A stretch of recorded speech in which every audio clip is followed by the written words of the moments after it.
Assalamualaikum warahmatullahi taala wabarakatuh. Apa khabar semua? Kita berjumpa lagi dengan saya Aflin Syauqi di dalam rancangan Padu Podcast.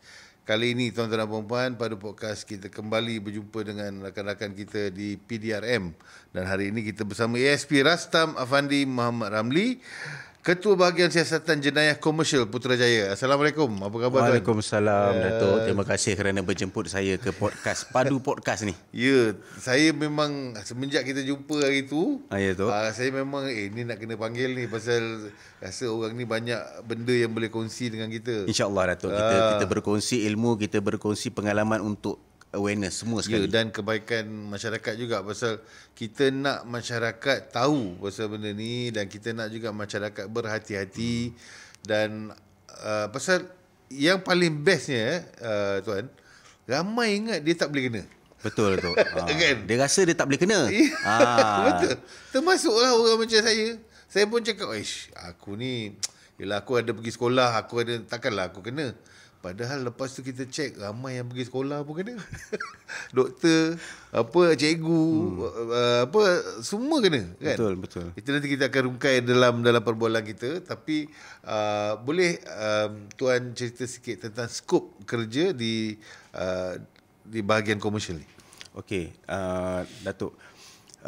Untuk Jabatan Siasatan Jenayah Komersial khususnya, pegawai-pegawai daripada Jabatan Siasatan Jenayah Komersial ini kita menyiasat kes-kes berkenaan dengan penipuan komersial lah. Kita terbagi pada dua, iaitu konvensional dan juga sekarang ni online atau cybercrime. So jadinya pada peringkat sebelum ini, sebelum kejadian hangatnya tentang cybercrime ni, kita banyak menyiasat tentang jenayah-jenayah seperti pemalsuan dokumen atau tanda tangan, lepas tu pecah amanah oleh pekerja ataupun pengarah syarikat, lepas tu penipuan secara tipuan pindahan tanah. Itu semua dalam bidang tugas pegawai di Jabatan Siasatan Jenayah Komersial. Tapi bila dah trend zaman kini berubah, lebih-lebih lagi kalau kita tengok selepas COVID 2020-2021, kebanjiran penggunaan social media ni memang flooded lah dalam kita punya industri ataupun dunia ni. So menyebabkan penipuan pun telah dia evolve, dia telah berevolusi, dia pergi kepada jenayah cyber. So di mana penipuan-penipuan ni dibuat secara dalam talian semata-mata. So di mana penjenayah ni ataupun pihak-pihak yang tidak bertanggungjawab ni telah menipu mangsa ni secara dalam talian ataupun secara menggunakan media sosial, menggunakan pelbagai platform, dan akhirnya telah menyebabkan kehilangan wang ringgit lah daripada pihak mangsa, daripada sedikit sehinggalah melibatkan jutaan ringgit. So dari dulu, daripada commercial crime ni, dia jaga macam Pak Long tipu tanah ni apa benda semua kan. Sekarang ni dah jadi benda lain kerana kebergantungan manusia dengan smartphone kita ni. Betul kan? Dulu macam tak adalah kita nak, masa mula-mula saya ingat lah smartphone ni tak ada kita percaya nak beli barang lah, nak apa. Tapi sekarang ni semua benda kita buat dengan phone. Semua pakai phone, betul. Hidup kita seolah-olah bergantung dengan smartphone ni. Betul kan? Sign kontrak pakai phone kan. So macam kebergantungan ni membuat kita nak percaya ke tak nak percaya ke, betul tak kan? Macam kita beli barang, macam ini selalunya kita mula dengan basic lah. Beli barang dia kata dia jual kerusi. Kita pun belilah, sampainya benda lain. Atau tak sampai langsung. Betul kan? So dari segi tu, psikologi pembeli kan di luar sana sekarang ni, kenapa senang sangat orang tertipu? Okey, Datuk, mungkin daripada segi pengalaman saya sendiri dan juga kajian daripada pihak polis, terutama dalam JSJK lah, Jabatan Siasatan Jenayah Komersial ni, kita lihat mangsa-mangsa ni kebanyakannya, satu, latar belakangnya pun well educated sebab semua bekerja dan mempunyai simpanan. Okey. So jadinya banyaknya mengambil pendekatan mudah dan juga terlampau percayalah, isunya terlampau percaya dengan social media. So bila tengok trusted seller ataupun dia tengok banyak dah tengok ataupun dia tengok satu produk tu cantik, dia dah tahu benda ni berkualiti atau sebagainya, dia terus tak membuat semakan melalui laman sosial yang kita dah ada bagi. Untuk makluman Datuk, kerajaan telah menyediakan pelbagai platform untuk kita semak dulu. Termasuklah pihak polis. Pihak polis sediakan semak mule untuk semak sama ada nombor telefon ataupun akaun yang terlibat ni adakah dah tergolong dalam jenayah atau tidak. Scam lah. Scam. So mangsa ni Semak mule Semak mule, So betul. Semak mule ni adalah inisiatif PDRM. Betul. So semakmule.com ke macam mana dia punya nama? Kalau kita type dalam search engine tu dalam handphone kita lah, sekarang kita cakap pasal handphone, search engine tu just type Semak Mule, SEMAKMULE, Semak Mule, dia akan terus keluar portal PDRM dekat situ. Terus yang pertama tu adalah Semak Mule yang didirikan oleh PDRM lah. Semak Mule dan Semak Mule ni datanya datang dari mana? Daripada siasatan ke apa yang macam mana yang dikumpulkan data lah dalam tu lah. Dalam tu masyarakat semua sekali boleh membuat semakan terhadap dua kategori. Yang pertama adalah melalui nombor telefon dan yang kedua adalah melalui nombor akaun bank. So jika kita ada cuba sedang berhubung lah, apa-apa nak beli barang ke ataupun nak buat apa-apa transaksi melalui dalam talian, kita boleh buat semakan dulu melalui dalam portal macam ni. Macam kita ada satu phone apa benda yang app tu yang macam bila orang call nama scammer tiba-tiba keluar kan. Adakah ini similar ataupun mana PDRM dapat data yang ini adalah scam, ini adalah tu? Mana data data tu macam PDRM dia telah bekerjasama dengan Whoscall. So di mana situ dia akan tarik semua daripada maklumat daripada laporan-laporan polis yang telah dibuat dan kita daftarkan, so Whoscall akan ada. Manakala Semak Mule ni memang totally kita build in house dan maklumat ni semua daripada data bank kita sendiri.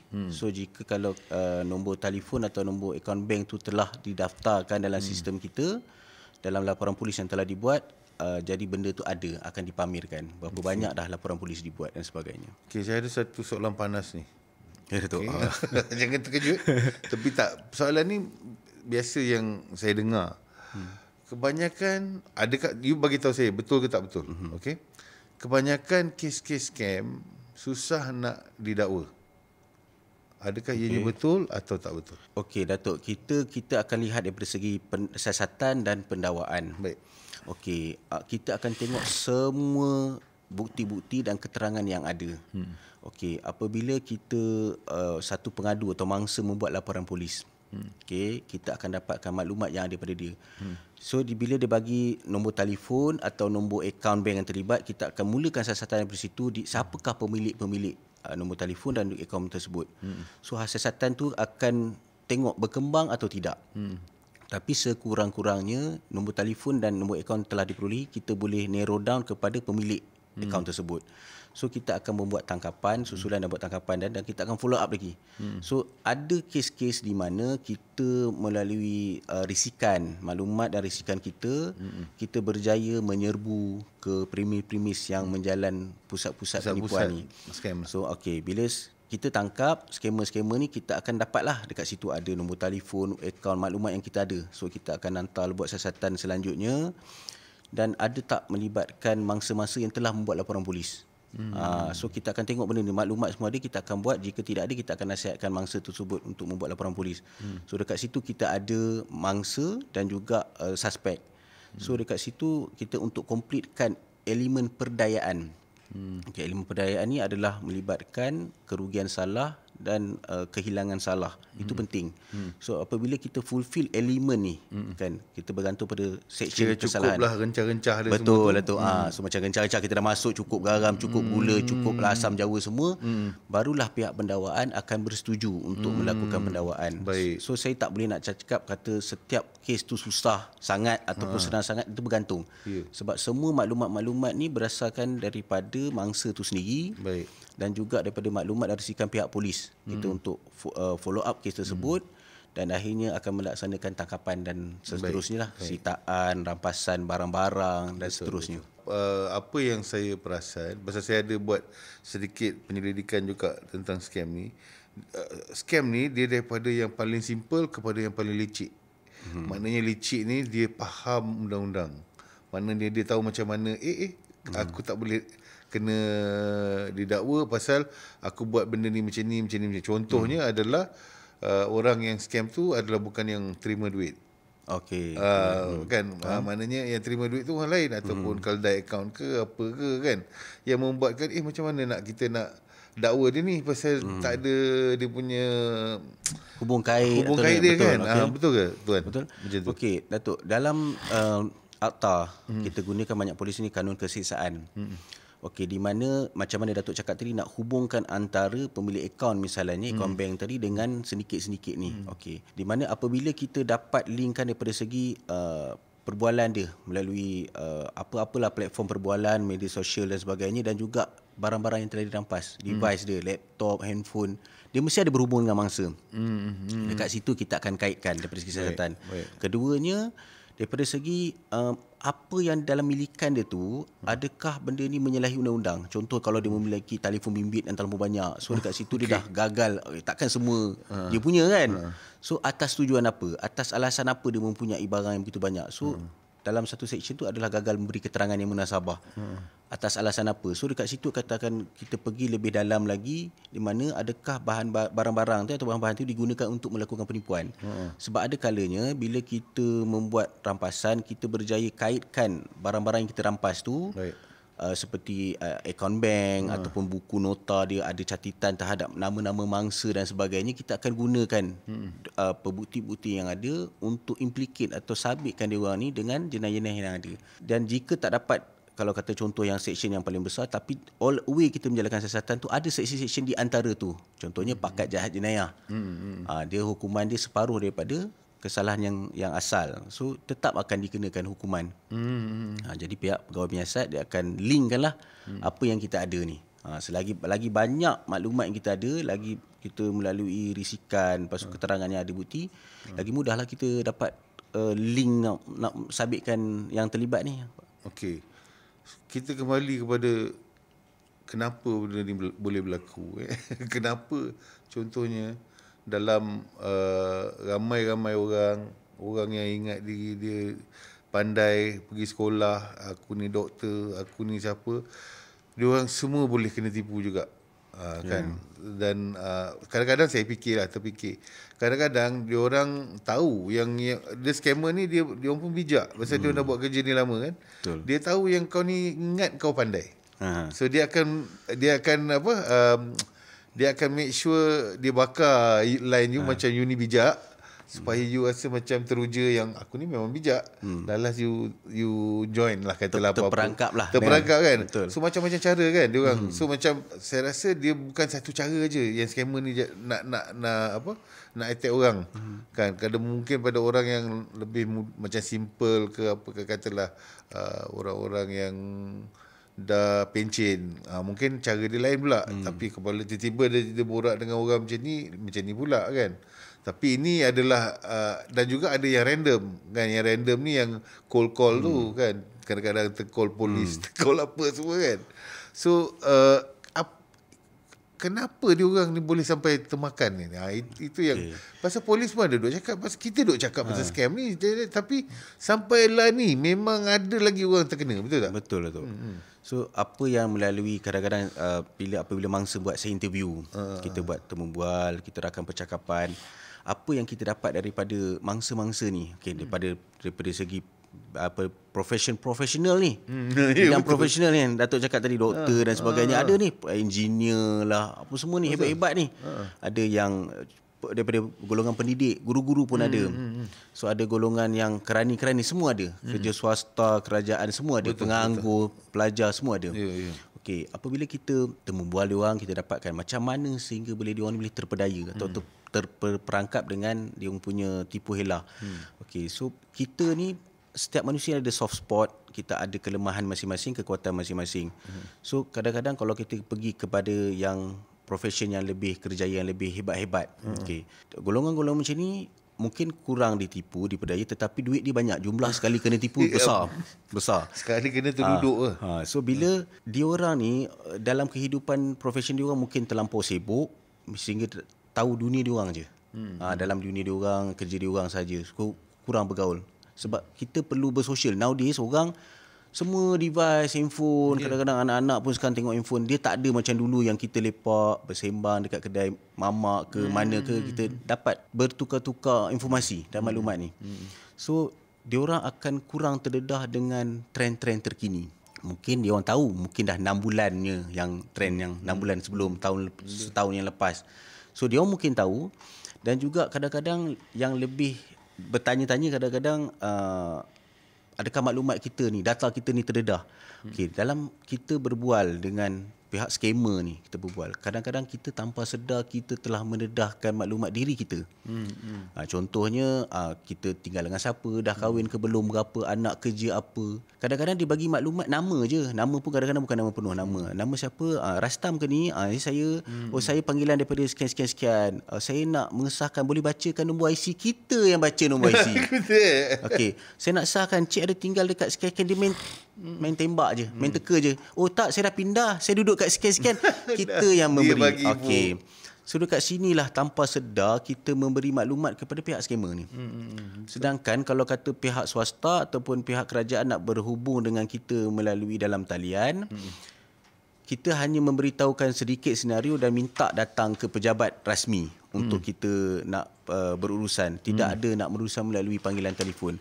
So apa jadi pada golongan-golongan yang hebat-hebat, profesional yang hebat-hebat profesion ni, diorang terlampau percaya, dan apabila sampai peringkat mendedahkan diri mereka ni siapa, mungkin kebetulan itu sekarang musim LHDN nak bayar income tax. Betul lah tak bayar lagi. Dia akan nampak, dia ni doktor ni mungkin belum bayar income tax, atau cikgu ni belum, hari tu ada order barang-barang dekat dalam platform talian, mungkin melibatkan custom, cukai dan sebagainya. Dia gunakan maklumat ni untuk serang kita balik. So dekat situlah dia akan memindahkan panggilan, contohnya daripada kurier misalnya. Kurier ke polis ke. Tiba-tiba ke polis. Macam mana saya pun tak tahu kan. Saya kadang tanya interview dia orang, logik tak daripada satu bangunan lain pindahkan telefon ke nombor hebat. Teknologi dia hebat. Lepas tu dia fikir-fikir betul jugalah. Tapi dah terlewat di mana dia orang dah mengalami kerugian. Betul. So dia orang tidak aware satu benda ni. Dan satu lagi saya nampak bila saya tanya, ada follow tak polis punya page, social media, agensi macam bank negara ataupun follow mana bank, atau sekurang-kurangnya ada tengok TV ataupun channel yang informatif. Kan? Selain daripada kita tengok social media ni, kita ada tak tengok ni? Tak ada. Atau menonton Den Tiger kat Unify TV. Itu Den Tiger tu pun cerita pasal scam. So macam tu Datuk. Tapi kita tengok dekat macam contoh Datuk nak promotekan Den Tiger, tapi ada setengah pihak ni dia tengok sebagai hiburan saja. Semata-mata hiburan. Dia tak nampak info yang Datuk cuba selitkan. Betul. Tapi kadang-kadang saya baca tengok ni, dia cuba sampaikan macam ni. Benda ni pun ada. Kita tak boleh terima 100%, tapi kita cuba interpret ataupun kita cuba apa yang cuba disampaikan oleh karyawan ni, ataupun dalam filem mesti ada maksud yang terselit. So kita kena fikirkan positif apa yang dia cuba sampaikan. Itu lebih penting. Kadang-kadang orang just nak enjoy, nak leisure sejam 2 jam. Tujuan kita orang masa kita orang shoot benda tu adalah bekerjasama untuk memberitahu tentang scam ni lah. Cuma itu seperti biasa, ianya dia dalam bentuk hiburan. Jadi mungkin orang anggap sebagai hiburan saja pun ada. Tapi at least kalau sambil yang berhibur tu, dia orang dapat diselitkan dengan informasi lah. Kalau sedikit kan, tak dapat banyak, sedikit pun dia orang dapat melekat dalam dia orang punya kepala tu, dalam otak dia orang, fikiran dia orang dia akan dapat, betul lah itu Den Tiger cakap macam ni misalnya kan. Betul. Pasal apa yang kami dapat juga adalah banyak inisiatif daripada pihak polis, daripada banyak badan-badan lain yang cuba memberitahu, tapi oleh kerana tak tahulah keangkuhan ke kebebalan ke apa yang membuat ramai yang rasa dia orang ni aku takkan kena punya. Okey. Saya lagi satu terperasan tentang yang selalunya kita borak ni pasal orang call scam kan. Betul. Ini yang orang tak payah call, tak payah apa, tiba-tiba dia dapat semua informasi awak. Maknanya dia hantar link APK ke, dia hantar aku hantar link video. Orang tu tengok video tapi masa dalam video tu dah dia download pula sesuatu kan.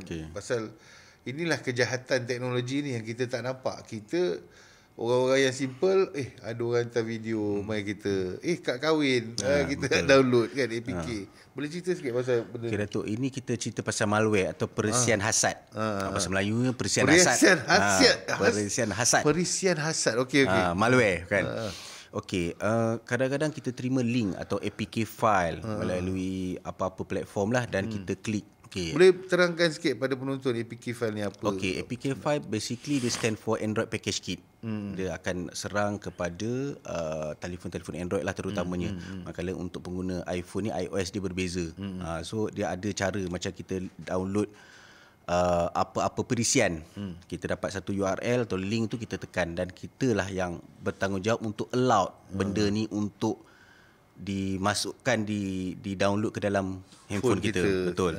So zaman sekarang saya tengok handphone yang terkini dia akan tanya this maybe consist of danger software dan sebagainya. So dia akan tanya. So adakah kita nak download juga? Betul lah Datuk. So itu bergantung kepada kebijaksanaan kita sendirilah.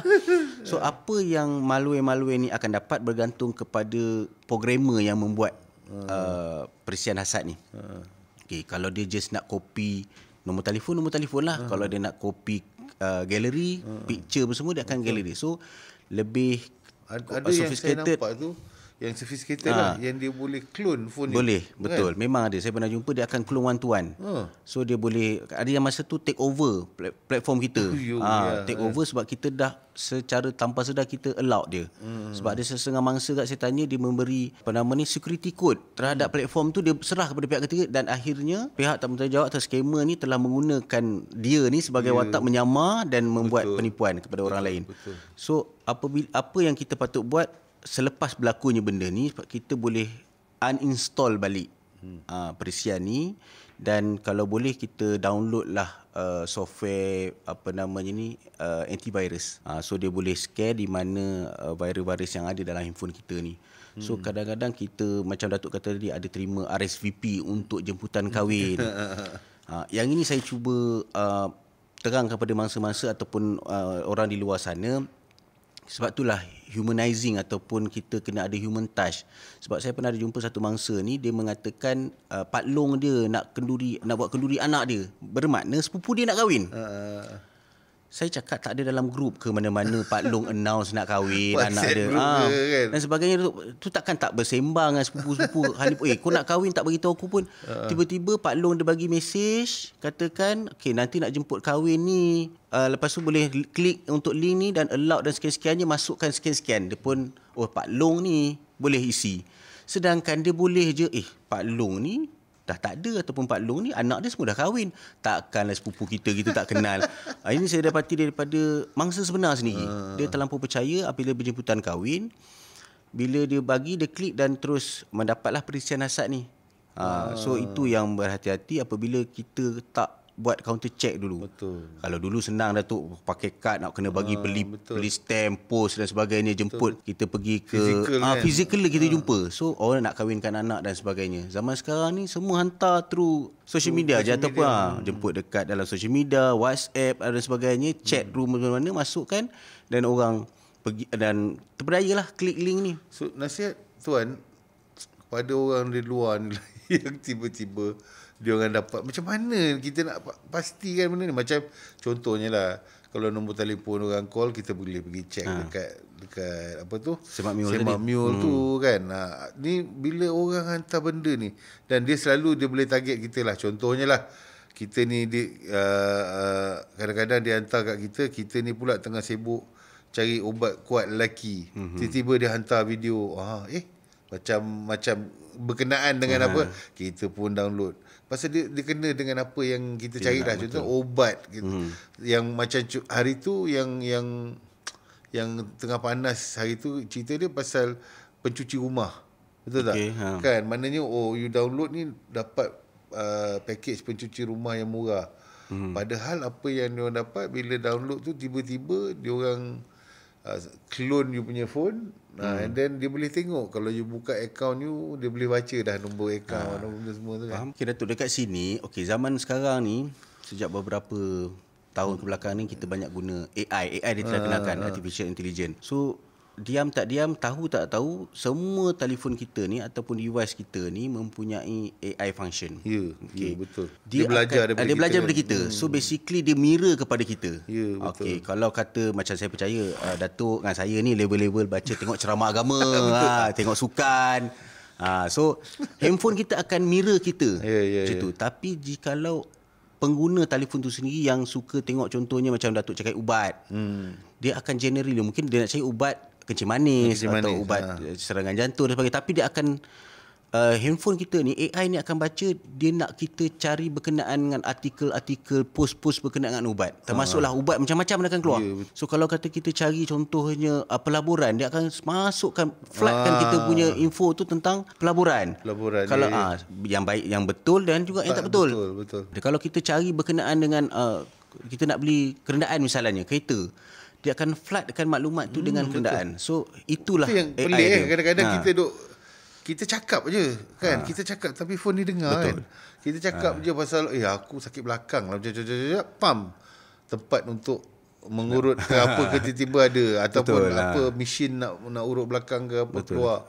Pelik tu, kita sebenarnya dah dalam keadaan yang kita selalu didengar. Betul tak? Sebab handphone kita ni dia ada mata dan telinga lah. Boleh kata macam itulah, speaker dan juga kamera.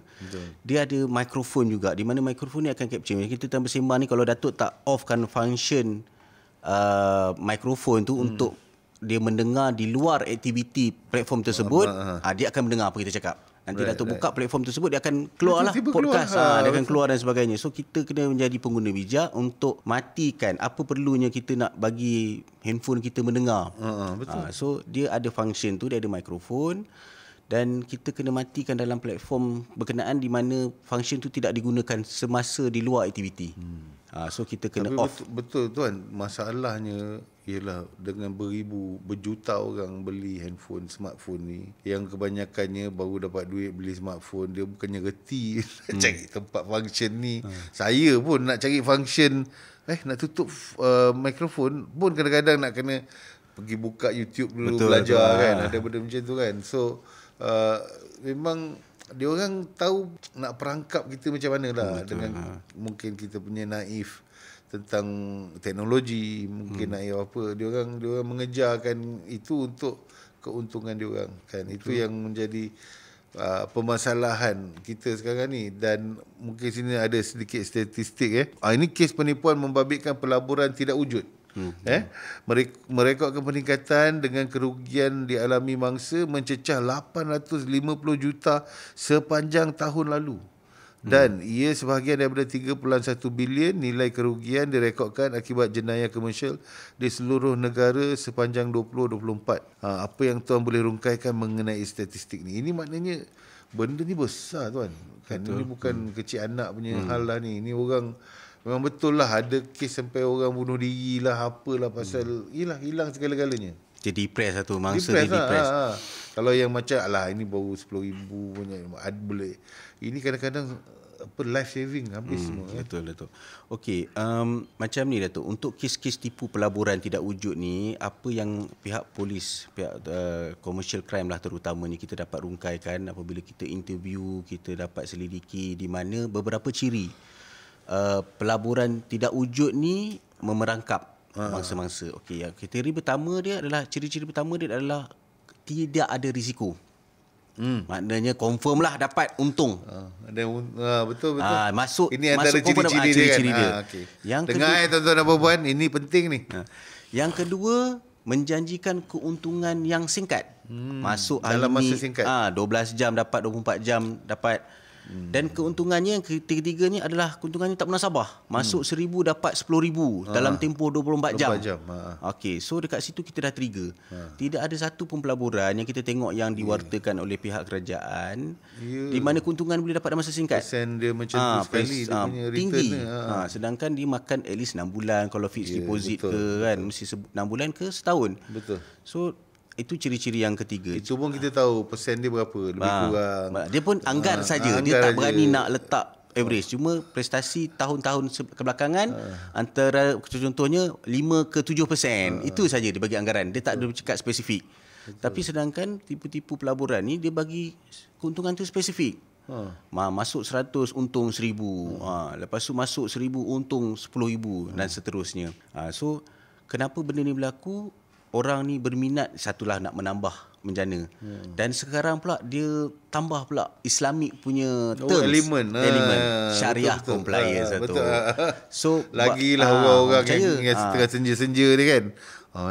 Donate lah sikit ataupun buat investment ni lah bagus untuk. So syariah compliance Datuk bukan akan mangsanya kepada yang beragama Islam. Non-Muslim pun percaya tentang benda ni. Sebab syariah compliance ni baik untuk semua. Ya, betul. So individu ni mangsanya akan terpedaya sebab ini betul ni. Sebab agama dah dimasukkan dalam pelaburan tersebut. So apabila tanpa inilah dia penunggang agama juga kan kita panggil kan. Betul.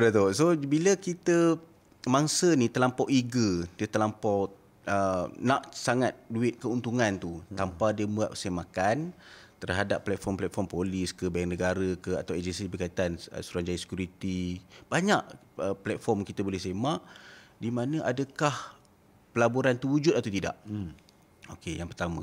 Yang keduanya, dia akan ada perasaan tekanan daripada pihak scammer ni. You kena masuk sekarang, kalau tidak nanti you akan habis slot dan sebagainya. So tanpa dia bagi tahu pasangan dia ke, suami atau isteri, anak-anak ke, atau kawan-kawan dia ke, mak bapak dia ke, dia terus membuat pindahan tersebut. Tadi kita dah ada semak mule. Dia dah tengok dah nama ni atas mungkin akaun individu atau akaun syarikat sekalipun. Dia patut buat semakan terlebih dahulu kan, untuk be safe lah, untuk rasa selamat. Tapi dia dah rasa benda ni tak apa, betul ni kan. Contohnya dalam ni sponsored ni, dekat dalam iklan ni confirm betul. Dia buat dia punya pandangan ataupun keputusan dia sendiri tanpa membuat semakan kepada agensi-agensi yang lebih tahu tentang perkara-perkara ni. So apabila dia dah mula terjebak, okey, lepas tu pihak scammer ni pun pandai. Dia tak dapat kata misalnya yang mula-mula tu dapat mungkin kan? dapat. Lepas dia masuk 100 dapat 150. Lepas tu nanti dia akan tawarkan lagi lebih besar lagi untuk mendapat pulangan lebih besar. Yang dah confident ni pun cerita kat kawan-kawan. Betul. Kan? So apabila dia nak keluarkan hasil keuntungan, so-called hasil keuntungan tadi, akan adalah charge tambahan. Yang ini kena LHDN, yang ini kena cukai oleh custom, yang ini kena legal fee, yang ini kena processing fee. Macam-macam ada yang sudahnya pihak mangsa ni akan membuat lagi penambahan bagi mendapat jumlah yang dijanjikan konon-kononnya tu. So asalnya janji 10,000, lalas kerugian boleh jadi ratusan ribu ringgit. So ada yang menyimpan, macam Datuk cakap tadi, orang pensioner ni, orang dah bersara, itulah hasil dia bekerja puluh-puluh tahun boleh hilang dalam sekelip mata. Memang ada macam tu. So APF dia ke betul. So bila dia keluarkan dapat, so kadang-kadang anak ni betul, anak dah bernasihat, tapi kau mana tahu. Kau mana tahu. So aku lagi banyak makan garam daripada kau. So jadi kita kena nasihati. So kita kena tengok karakter ahli keluarga kita, kawan-kawan kita yang cuba dah berubah sikit. Dia ni macam mula dah pelik sikit, kita cuba tanya. Takut dia ni akan jadi depressed. Sekarang ni dah macam-macam penyakit tu. Betul. Zaman dulu tak muncul pun penyakit-penyakit macam ni. Kita tak tahu pun penyakit, makan Panadol je. So semua complete, all in one. So kalau sekarang ni ada yang depressed lah, hypertension lah, macam-macam penyakit dari zaman sekarang ni. So disebabkan benda ni, so orang akan kecenderung untuk buat yang lebih, yang bukan-bukan lah. So kita sebagai rakan terdekat, ahli keluarga yang terdekat, cuba tengok. Sebab tu kita kena ada human touch, kena ada kembali. Kalau kita dalam beragama Islam ni, kita tengok ada institusi keluarga ni penting. Tengok ada dah berubah ke tak, cuba tanya macam mana hari ni kan. Sebab kita dalam meja makan tu, kita tengah dinner, kita sembang-sembang. Betul, maknanya kita kena prihatin lah dengan ahli keluarga kita ke, kan sahabat-sahabat kita ke, yang mungkin tiba-tiba berubah. Pasal satu lagi, macam contohnya skim-skim pelaburan ni lah kan. Diorang ni kadang-kadang, diorang tahu diorang kena spend dulu kan.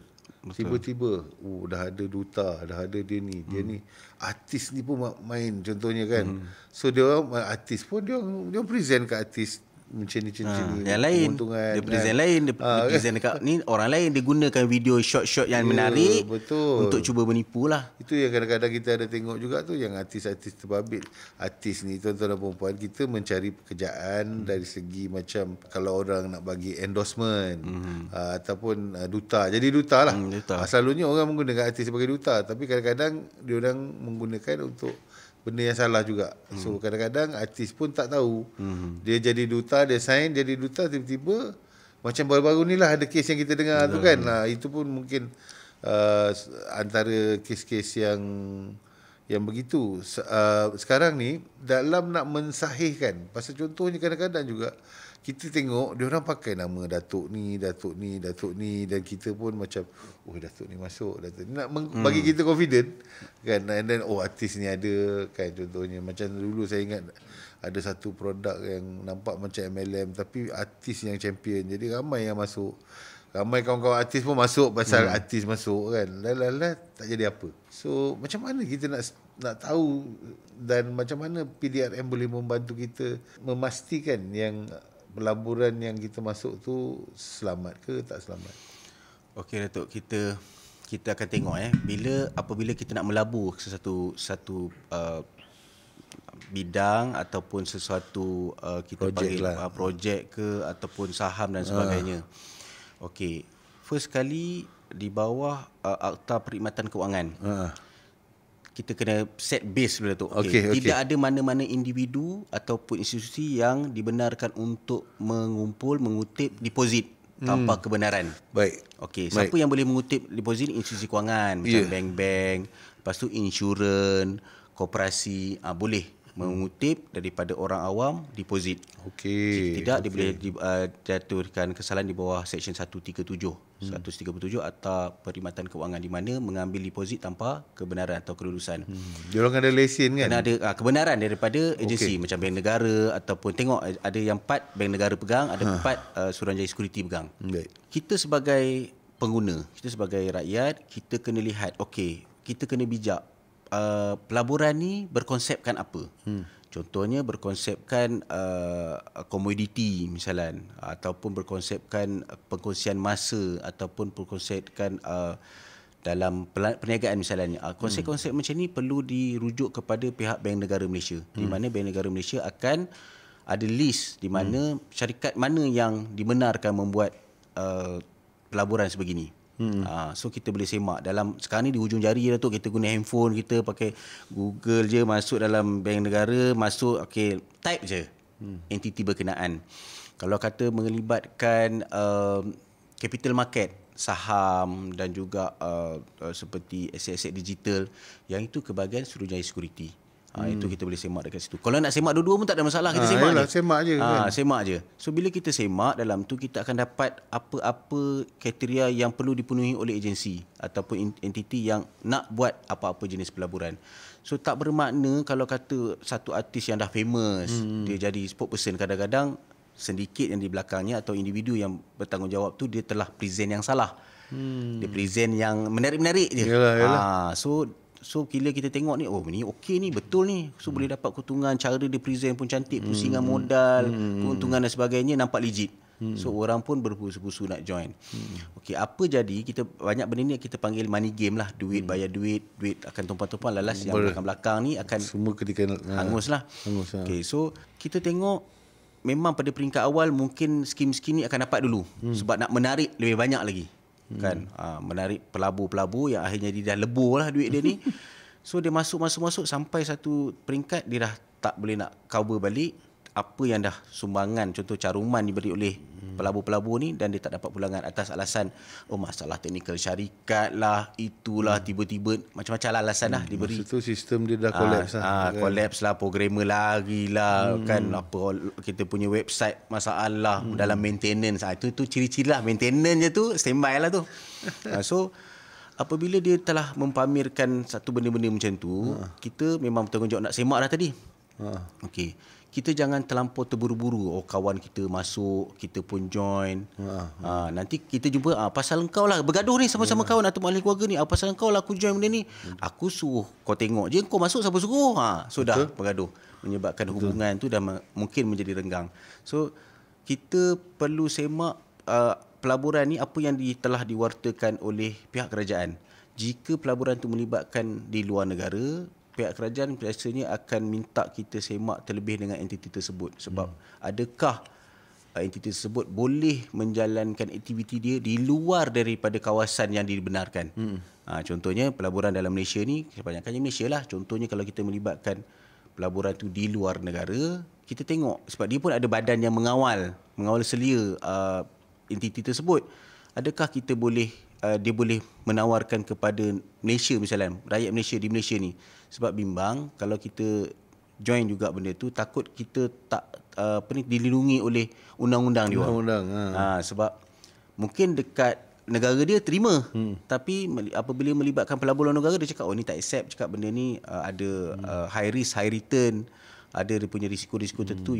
You agreed. Bila kita dah klik agree tu, so kita faham terma dan syarat yang telah ditetapkan oleh individu tu. Sebab selalunya kontrak-kontrak ni dia macam tak je kontrak dia pun tak clear sangat. So kita pun tak bertanya, kita pun percaya 100% apa yang dia cakap, dia present. Duta-duta ni, artis-artis ni dia cakap sebab dia dah ada skrip.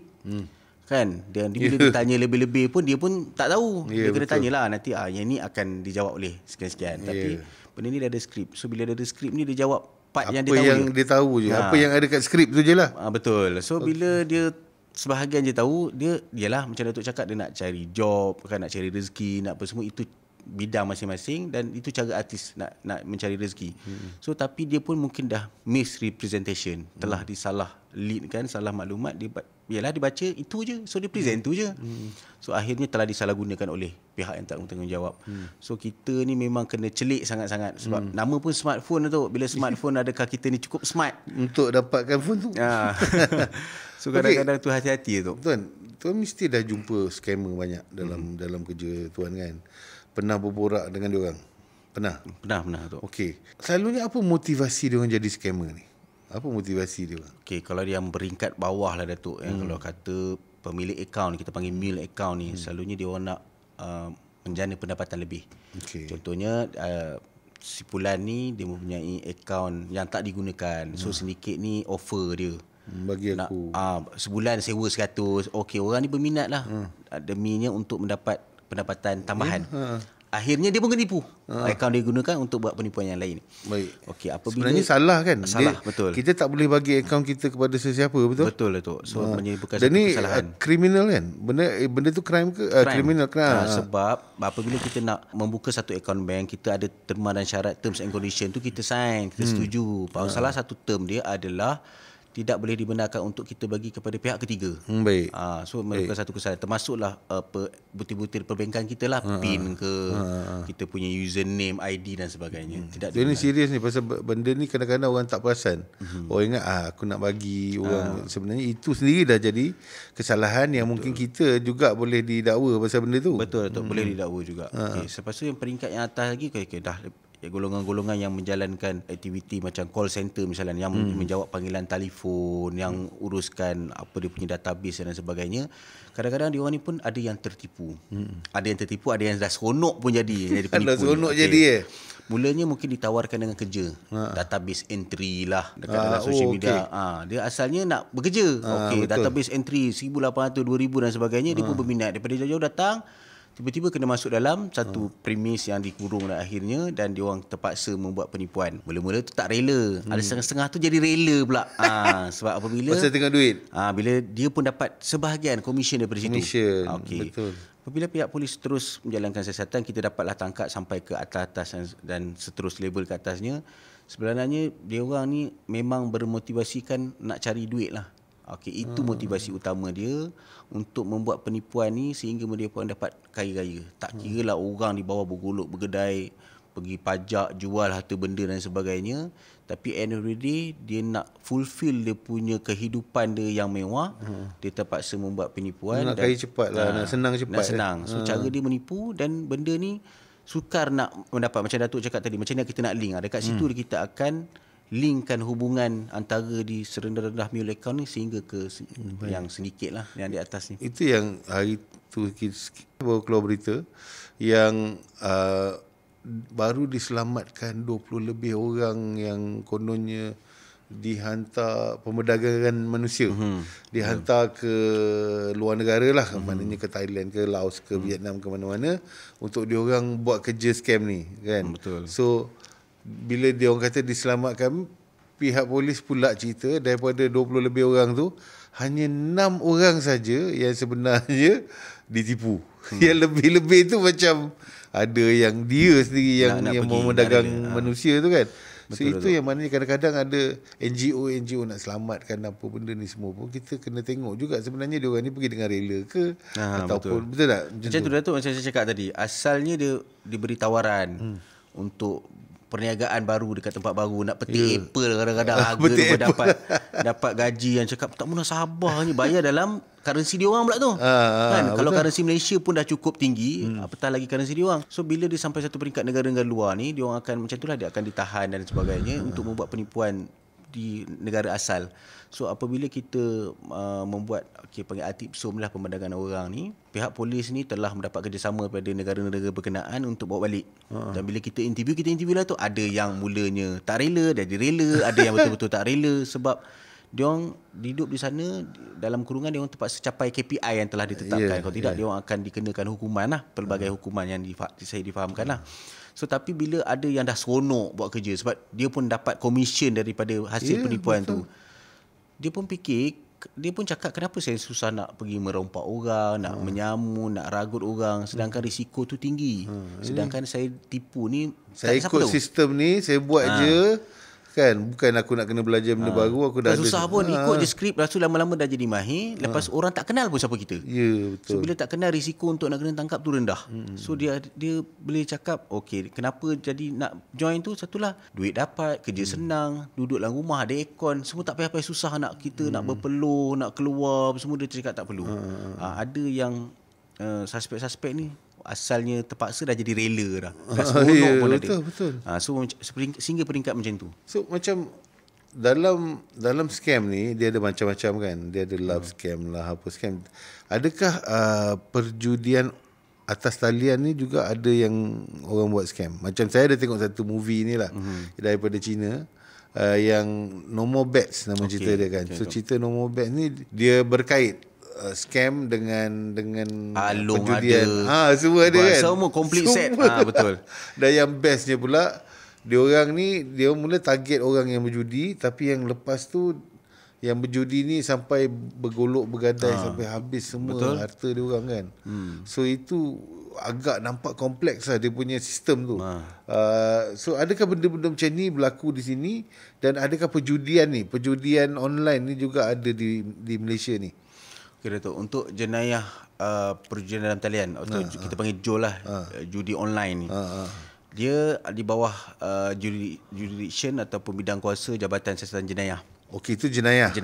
Okay. So namun begitu ada kalanya pihak Jabatan Siasatan Jenayah Komersial telah membuat sebuah berarti dia tu platform di premis tu menjalankan online. So kita pun siasat, tak ada masalah. Polis juga tak ada masalah pun. So kita akan jalankan siasatan yang sama di bawah Akta Rumah Judi Terbuka. Dia akta berbeza. So kita akan membuat prosedur seperti biasa siasatan dan majukan kepada pihak Pendewa Raya lah. So ada yang Datuk cakap tadi, adakah judi ni sudahnya jadi skamer? Saya boleh katakan ada pengalaman saya berjumpa dengan mangsa-mangsa di mana asalnya judi ni dia main, dia masuk duit, dan bila dia nak kata cuci lah, dia kata dia nak keluarkan duit hasil itu tak dapat, dan dia bertanya dengan saya, adakah benda ni scammer? Saya cakap ada possibility, ada kemungkinan scammer. Kalau dia tak nak bagi kau nak buat apa?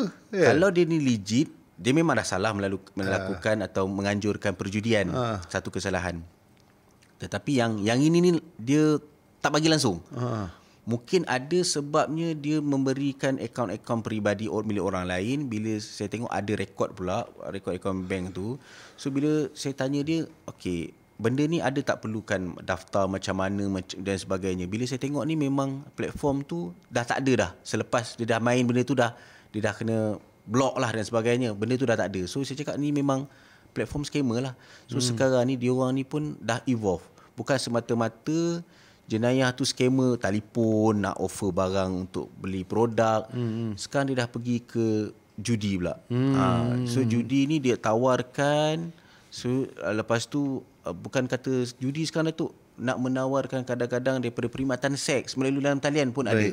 Dan betul. Itu merupakan ada yang setengah-setengah tu tak dapat pun dan dia ugut. Ya. So pasal tiba-tiba dia dah dapat data semua. Dia dah dapat konon ni. Lah, ada pula yang share gambar, video, lepas tu dah susulannya dah jadi ugutan pula, ugutan jenayah sebab dah jadi blackmail lah. Betul Datuk. So bila benda macam ni dia dah evolve, dah tak ada dah sempadan antara penjenayah ni. Dulu dia respect kau buat ni, aku buat ni je, jangan kacau. Ni aku kacau je. Sekarang ni dia orang dah multi holding lah apa semualah. Mana boleh lah, mana boleh. So mana asal barang jadi duit dah tu kan. So dia orang boleh buat sebab benda ni melibatkan online dia. So dia sediakan satu platform yang bogus, yang tipu. Dia just create apa-apa, dia mainkan orang tu, main roulette ke, main apa judi, kad, daun teruk dan sebagainya. Dapat untung. Kita pun syok. Bila kita nak draw duit tu, minta fees lah, minta lawyer itulah, ada cukai lah dan sebagainya. So daripada satu dia buat, dia dah berkembang ke pelbagai-pelbagai yang lain lah. Dia nampak peluang tu ada, dia cakap why not kan. Dia orang suka why not. Why not kan. Siapa ada sahabat saya, kawan saya yang Tuan Rahmat Fitri kan, dia selalu borak, dia kata satu benda je lah, dia kata if it's too good to be true, is a scam. Betul. Kan, nampak itu golden rule lah dia kata. Pasal kita ni manusia, kita ni suka hidup dalam fantasi kan. Kita suka tahu Aladdin jumpa jin bagi dia duit banyak-banyak. Kita suka cerita tu. Pasal kita pun macam, kalau macam tu aku tak payahlah nak lalu kerja berat, nak kena lalu bangun pagi setiap hari. Betul. Kan. Tiba-tiba aku dah kaya. Itu yang kalau ada lah tu, boleh share dengan kita. Kita pun nak juga. Boleh share dengan kita. Memang betul. Tapi hakikatnya kebanyakan benda tu adalah tipu.